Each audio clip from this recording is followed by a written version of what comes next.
Greetings, YouTube. I'm going to be talking about mental illness in this video. From the title that you have encountered, that you've read, you probably already got that little hint. And it's going to get into the weeds of how I think and function. So this is something you're not interested in. I really, understand. You can go watch another one of my videos. There are thousands of them. Or you can come back in another day. I put one of these up. I put up a video every day, so you may have options tomorrow. Because this is going to sound a little strange to some folks. And there will be people who hear this that think, well, that's just a minor inconvenience. You shouldn't have been impacted by a minor inconvenience. But remember, when you're dealing with mental illness, minor inconveniences aren't. Minor inconveniences can stop someone in their tracks, and we're going to talk about that. So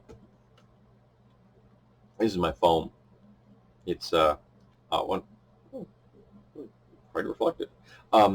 It's an important object to me. I use it every day. I have it in my hand right now. I read on it. I listen to music on it. I communicate with it. I do research with it. It's important to me. It's a little computer I carry around, and it makes me very happy, and it's very Star Trek in my book. And I'm thrilled that we all have access to these things. But their use is not seamless. So I was at a thrift shop recently. In fact, by the time of this filming, it was last weekend. That doesn't really pertain to the video. It's fresh in my mind. And I was looking at some Blu-rays. And one of the Blu-ray was the film Patton with George C. Scott. And I wasn't positive if I had a copy of it. So I carry a list on my phone of most of our films. Not all our films in our collection have been put on the list. We still have videos that have to be put in the list. Yes, I know my life is a chaotic mess. I'm trying to solve it one step at a time. And this list is part of that process. And this list is a simple list, but it runs 58 pages, single space, 58 pages of a list of films. And each film next to it has the box that it's in, because I use boxes for DGA boxes just to carry the discs. I don't keep the plastic cases. And its location, and it's handy when I'm out shopping around for things to know, do I have this movie? So I open my phone when I'm in this thrift shop, when I'm looking at, there's my wife, woohoo! When I pull it up and I go to look at the list, and suddenly my phone is telling me that I have to sign into an app to look at the list. Now, it's important for you to understand that the list I'm looking at is not stored in the cloud. It is not on my Google Drive. There is a SD card inside this device, and I have my list on the SD card. So the list, my data, is on my SD card on my phone. And suddenly I'm being told I have to sign into an app to access it. Now, this has never happened to me. I've never been required to sign into anything other than the password I use on my phone to get me into the phone. That's the only thing I have to do. Other than that, I just I go to my SD card, I go to the category, it says movies, I click on that, there's the current list, the up-to-date list, boom, click on that, it pops open, I do a search, I find out if I've got the video or not. It's really simple, quite efficient. Suddenly I can. And I go from 0 to enraged in 2 seconds. Because something has removed my access to my data. Something has been taken from me. I am being prevented from doing what I want. Something is imposing a state on me against my will, without my permission. Now, as a person that suffers from anxiety, depression, PTSD, and ADHD, who has a history of domestic and sexual abuse that I survived, this is not a good thing. This puts me into a very bad state of mind. And I explained to my wife how frustrated I am. And she says, okay, in this particular instance, I'll look it up. She has the same list on her phone. So she looks it up. We have a copy of patent. I put the copy of patent back on the shelf. And then I go, okay, I'm just going to start wandering around the thrift shop. And I get into the next aisle, and I'm about halfway down the aisle, and I stop. And I'm like, I can't do this. I'm too angry. I'm too upset. So we leave. So now I'm losing the joy I get from walking through thrift shops. Because lots of time I buy nothing. The only thing I take out of thrift shops is the picture I collect on my phone that I put on my Instagram. That's it. The weird things I see while I'm out there shopping. Or just window browsing. But suddenly that joy has been taken from me. So something else has been taken from me. My access to my data, and now the joy I get from doing that. That pushes me even further into a bad state of mind. We then go to the grocery store, do our errands there, come home, and I walk in the door, and the first thing I do after I get in the door is I take my phone out and I check and see if I can look at a PDF. Because I have almost 45 gigs of PDFs on my phone. All of them are RPG related. Because I think RPG things are the perfect thing to read because they're not narrative. I can look it up, spend 5 minutes looking at something, close it, and I'm done. And I often go through multiple documents over the course of a reading session because I want to compare things, or I want to think about things, or one thing makes me think of another, that sort of thing. So I pull up the PDF as soon as I get home, and it works. I'm like, okay, I'm relieved. I can't access that list, but I can access my PDFs. We're good. So I then try to figure out what the hell's going on. And I discovered that Office is what's preventing, Microsoft Office is what's asking me to sign into an app. I've never had to do that ever before. So I'm angry. So Microsoft Office goes poof off my phone. It's gone. So I then go start searching for apps that will let me look at the document, which is a .docx, variety of document. And the only thing I can access that really will do what I want is Google Docs. But if I sign into Google Docs, if I download it and give it permission, I have to grant it permission to have access to things on my phone that I have never granted permission to any form of app before. Ever. It wants access to things that I have never said, yes, you can have access to. I have always denied every single piece of software, every site, everything. I've said, no, you cannot have access to those things. But suddenly, I'm being put into a position where I have no choice to a person that survived domestic and sexual abuse. And suddenly I'm backed into a corner. And just talking about this now, my heart is beginning to race. And I can feel my muscles tense. Because pushing me into a corner is like pushing any other animal into a corner. They get dangerous. And I have been known to make rapid, harsh, permanent decisions when pushed into corners. They are types of decisions that scare my wife because I make them very rapidly and I stick to them. When I walk away from something or a person, they're gone. And I can make those decisions in those states, and they are often very harsh. I'm not proud of this. I'm not endorsing it. I'm not encouraging it. I'm not saying that this is something you should do because it isn't. I'm saying this is what happens when you push me into a corner, and suddenly this thing has pushed me into a corner. So I grant Google Docs permission because I need to look at that list. That needs to be something I can access, even though it's my list on my SD card on my phone and has nothing to do with Google. Suddenly I have to grant Google Docs permission to look at something that is mine. So I take a sigh, I'm like, okay, I've accepted this. I'm not happy. So I'm going to relax a little.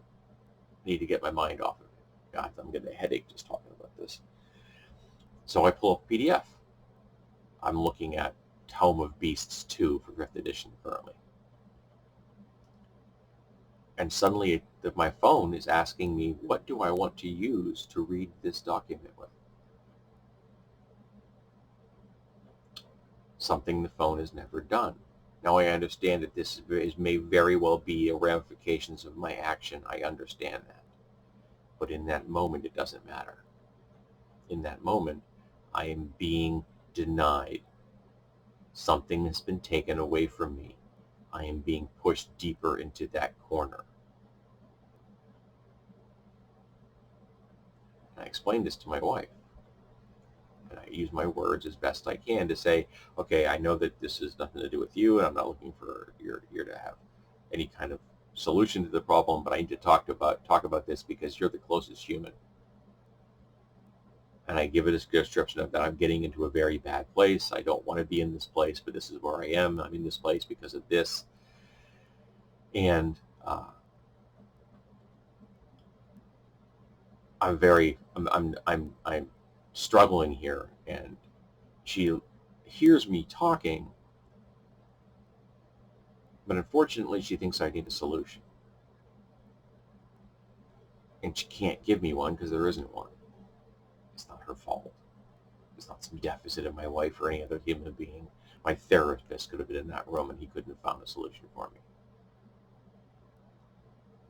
But eventually she herself is getting frustrated and she's getting upset and tells me, she's like, I can't do anything. I said, okay, I'm going to go and I won't bug you anymore. I get up and leave the room. Again, I'm in that corner. I'm beginning the process of making harsh decisions I don't want. And walking out of that room, separating myself from the only human I have access to in that moment is part of that harsh, bad process. So I go to my bedroom and I lay down on my bed, figuring a physical change of space, reducing stimuli because the room is dark. I have blackout curtains in my bedroom. Everything. I'm just trying to reduce my stimuli to the minimum. And I lie down on the bed. And I got my phone, and my brain is racing. And I'm at a point where I may decide to walk away from this thing forever. I'm literally in a state of mind that says I may walk away from the digital universe completely. This phone, this device, the YouTube channel you're watching me on, even though I've done a video every day for 12 plus years. In that moment, I almost walk away from it. So I power this down and I put it in my nightstand. Then I go in the living room to put one of these away because I have one in the living room. I had it in my hand. So I put it away and I go back into the kitchen. And I put something away in the kitchen in the refrigerator. And I close the refrigerator door and I turn and I stop. And I don't do anything. My hands are at my side. I'm standing there in the kitchen. I can feel the air from the ceiling fan just like I can now. But there are no lights in the room other than the lights coming from the other room, my living room. And I'm standing there. And I'm not moving. And I'm staring into the rectangle of darkness that is my bedroom doorway. Because again, it's dark in there. And in that moment, all I want to do is enter that darkness and cease to exist. It is suicidal ideation because suicide work would require a decision and an action. And I am in a place where decisions and actions are things I definitely do not want to be involved with. I am tired of decisions and actions. I just want to stop. And I stand there. I stand there long enough that because I'm not moving and my right hand is just hanging at my side, I can't feel it anymore. It's not gone numb. I just have not used any part of my arm for long enough that I cannot feel it. It doesn't exist anymore. It is in the state of mind, state of being that I want to be in, non-existence. And I stand there. And I stand there. And I'm not sure how long I did. Half hour? 45 minutes? I don't know. Time didn't really exist much. but it's the worst dissociative state that I've experienced in 30 years. All because of this. All because the trigger that this set off, because something that was mine was taken away. I was denied something. Something was imposed upon me without my permission. I was pushed into a corner. And now I don't want to exist. Boy, am I getting angry. And eventually my brain clicks. And I go get the phone, and I log into it, and I go in the living room, and I try Samsung Notes, and it doesn't work because it doesn't remember where I am. It's a dumb piece of software. Then I find another piece of software that does it, so now I can look at my lists and my PDFs, and it remembers where I've left off, so I'm happy with that. Then I just sit in the chair in the living room with my wife next to me, and I don't even know if there's anything. I think there might have been music in the background at that point. And I just kind of doze for a while, trying to reset my brain. Not really awake, not really asleep, just kind of sitting there. But I'm not dissociating. I'm definitely in a dazed but dozing kind of a state of mind. And again, I got no idea how long I did that. Eventually I come out of it. My wife says, "Did you have a good nap?" And I said, "I'm not really sure. I was asleep." But I got into that very bad place. The worst dissociative experience I've had in 30 years. All because I couldn't look at the list. That's all it took. That one little domino. And that led me to almost nuking my entire existence in the digital world. I know this is a long video and I'm sorry, but it's something that really was complex for me, very difficult for me. And I know that it's difficult for you. And at the end of this, later in the evening, I turned to my wife and I said, "Mental illness is exhausting." She said, "Yeah, sure is." Because I felt like I'd worked a 12-hour shift. I felt like I'd emptied an entire truck of boxes. I was so drained from just standing in the kitchen dissociating. Mental illness is exhausting. Just dealing with what you have to bear, the burden you have, will drain you. So if anyone who's never suffered from mental illness hears this, remember that the people around you who do have mental illness, who are suffering, who are carrying burdens you cannot comprehend, burdens that would make Mount Olympus look small. Just existing can tire them out. So don't hold it against them. We didn't ask for this. We don't want it. We would love to be free from it. And lots of us are working really damn hard to achieve that. But it's a process and it takes time. And you need to respect those people. You need to be kind to those people, compassionate to those people. And most of all, you need to be respectful and kind and compassionate to the people that is you. You need to forgive yourself for that. You need to forgive yourself for standing in that kitchen not moving for 45 minutes. You need to forgive yourself for being triggered by a list on a phone. I'm going to go do something now that's going to be light and airy. It's not going to worry about any of this stuff for a while. Thank you for listening. If you've gotten this far, I respect you. I love you. We're in this together. And we can get out of it together. Be respectful. Be kind. Be compassionate. And be here tomorrow.